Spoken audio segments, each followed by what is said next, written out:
इस पूतना की कथा सुनने से हमें क्या मिलता है, क्या फल मिलता है पूतना की कथा सुनने से?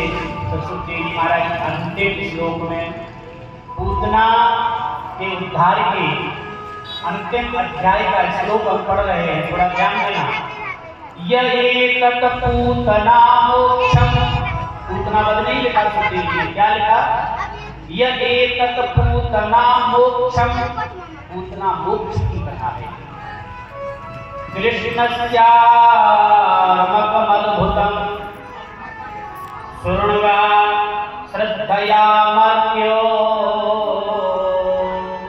इस पूतना मोक्ष की कथा को जो सुनते हैं, शृण्या श्रद्धया, जो श्रद्धा से पूतना मोक्ष की कथा को सुनते हैं तो उन्हें क्या प्राप्त होता है? बोले गोविंदे लभते रति, रति माने होता है प्रेम, गोविंदे लभते रति, भगवान के चरणों में आपको प्रेम की प्राप्ति देने वाली यह पूतना मोक्ष की कथा। भगवान का प्रेम चाहिए तो देखिए भगवान की दयालुता, कृपालुता, भक्त वत्सलता, अकारण कर्मा वर्णालयता। भगवान कितने दयालु हैं, कितने कृपालु हैं, यह समझिए पूतना मोक्ष की कथा। हम भगवान को दोष बहुत जल्दी दे देते हैं। अच्छा है बनाया है तो हमने, बिगड़ गया तो भगवान ने बिगाड़ दिया, भगवान बड़े बुरे हैं। अरे हम श्री पूजा करते थे, सुबह 4 बजे जाग करके मंदिर जाते थे, भगवान की पूजा आरती करते थे, इतना धर्म में पैसा हमने खर्च किया, फिर भी हमको क्या मिला? दुख।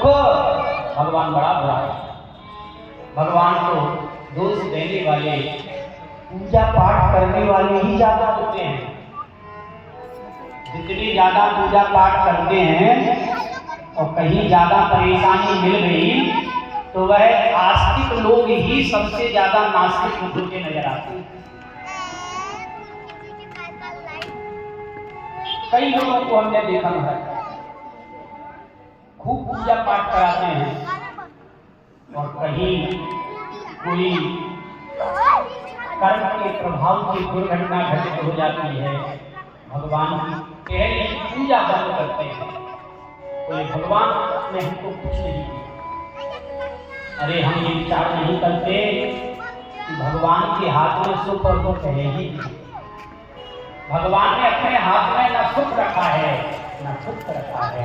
ये तो विधाता को, चित्रगुप्त को, धर्मराज को, यमराज को व्यवस्था सौंप रखी है कि आप व्यवस्था चलाओ, हम तो जितनी होगी उतनी कृपा करेंगे जीव के ऊपर।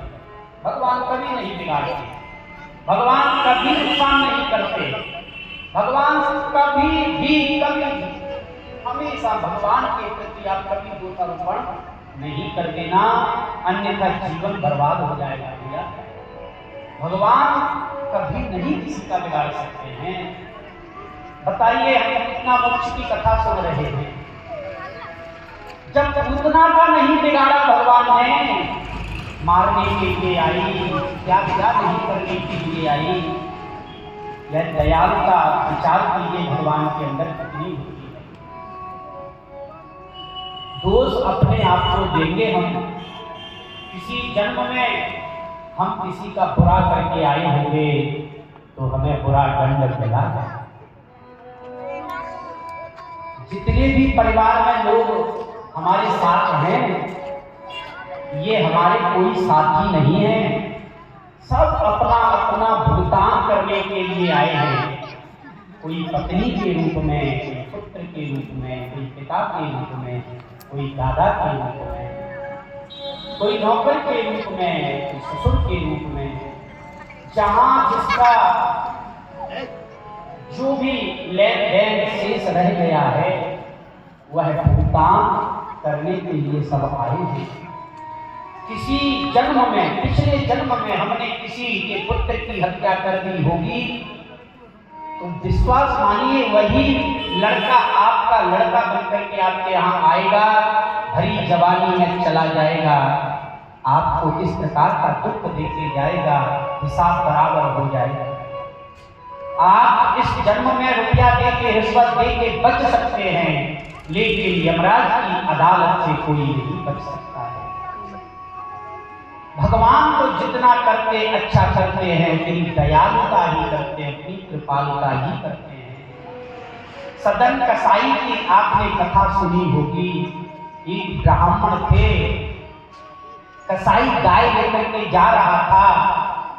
कसाई की गाय किसी गली में प्रवेश कर गई, उसे नहीं दिखी। ब्राह्मण जो अपने चबूतरे पर माला जप रहे थे, सीताराम सीताराम सीताराम। कसाई ने पूछा, पंडित जी आपने गाय देखी? पंडित जी ने बताया नहीं, मुंह से नहीं बताया, केवल अनायास ही, क्योंकि हम जो अच्छे लोग होते हैं वो किसी से मना नहीं कर पाते, तो कभी कभी अधर्म भी हो जाता है ऐसे। तो अनायास उनकी उंगली ऐसे उठली, बाद में उपचार किया, नहीं तो कसाई ये मार देगा, ये क्या हमने कर दिया, लेकिन उठ गई तो उठ गई, तो उधर को उंगली। अब वो भगवान का जप करते रहे और कसाई गया उसी गली में, गाय को लेकर के आया, उसने गाय को मार दिया, दोस्त को लग गया। तो दूसरा जन्म हुआ इन पंडित जी महाराज का, तो ये कसाई के घर उत्पन्न हुए, नाम हुआ सदन, सदन कसाई, लेकिन इनका काम वही था, मांस बेचना। और जिन भगवान की ये पिछले जन्म में पूजा करते थे, अनायास एक दिन नदी के किनारे वही भगवान आ गए इनके सामने। शालिग्राम की जो शिला होती है, पिछले जन्म में जो उनकी पूजा करते थे, ये अनायास स्नान करने के लिए नदी पर गए और नदी के किनारे वही शालिग्राम भगवान अपने रास्ते में आ गए। इन्होंने देखा, अरे ये तो पत्थर है, हमारे काम आएगा, मांस करने के काम आएगा, ले गए।